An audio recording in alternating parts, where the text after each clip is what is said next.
մի հատ հարց տամ։ Մեր մեջ երբ դու քեզ վատ ես զգում, ChatGPT-ի հետ ես խոսում թե հոգեբանի։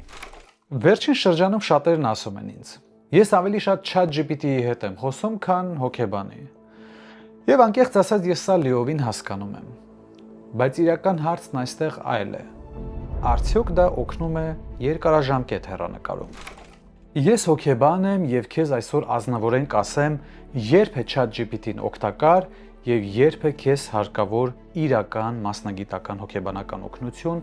մարդ մասնագետի կողմից։ Եկեք մի հատ ծուռը նստենք ու դուզը խոսենք։ Ինչու են մարդիկ դիմում ChatGPT-ի օգնությանը։ Նախ, այն միշտ հասանելի է, գրեթե անվճար է, քեզ չի դատում եւ կարող ես ամեն ինչ ասել առանց ամաչելու կամ անհարմար զգալու։ Եվ շատերի համար սա հարմար լուծում է մասնավորապես այնպիսի թեմաներով, ինչպիսիք են օրինակ հարաբերությունները, սեռականությունը, անվստահությունը կամ վախը, օրինակ տղամարդկանցից շատերի համար։ ChatGPT-ն քեզ երբեք չի ասի. Լավ, չէ՞ սապեր։ Երբ է ChatGPT-ն օգտակար։ ChatGPT-ն կարող է օգնել դասավորել մտքերը, բացատրություններ ստանալ, տարբեր տեսանկյուններից դիտարկել խնդիրը, իհարկե նաև ժամանակավոր թեթևացում բերել, գոտե պնդել, ոգևորել եւ այլն։ Շատերի համար սա թվում է որպես թերապիա։ Առանձին դեպքերում սա իսկապես լիովին բավարար է։ Կա մի կարևոր հանգամանք, որը մեզանից շատերը գուցե չեն նկատում։ ChatGPT-ն քեզ չի զգում։ Ընդհանրապես դրանք խոսքային մոդելներ են եւ հակազդում են մեր գրավոր կամ բանավոր խոսքին միայն այդ մակարդակում։ Այսինքն այն ինչ դու կարող ես ակամա արտահայտել, օրինակ ոչ խոսքային դրսևորումների մակարդակում, օրինակ դիմախաղը, ձայնի տոնայնությունը, դադարները, մարմնի լեզուն առհասարակ, այս ամենը դուրս է մնում արհեստական բանականության հասկացման սահմաններից։ Նույնիսկ ոչ մասնագիտական հոգեբանական կրթություն ունեցող անձը կարող է որոշակիորեն զգալ քեզ։ Երբ ես դու խուսափում, երբ ես փորձում ինչ-որ բան թաքցնել եւ այլն։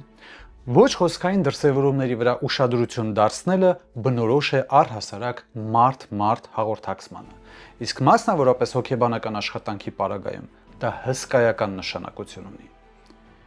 Ինչ է իրական թերապիան։ Ախր թերապիան հո միայն խոսելը չէ։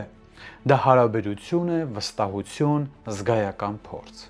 Բարձր որակավորում ունեցող հոգեբանը միշտ չէ, որ ասում է այն, ինչ որ ուզում ես լսել։ Նա կարող է քեզ հակադարձել, քեզ առերեսել որոշ երբեմն ցավոտ իրողությունների հետ, որոնք սկզբում միշտ չէ, որ այնքան հեշտ է ընդունել։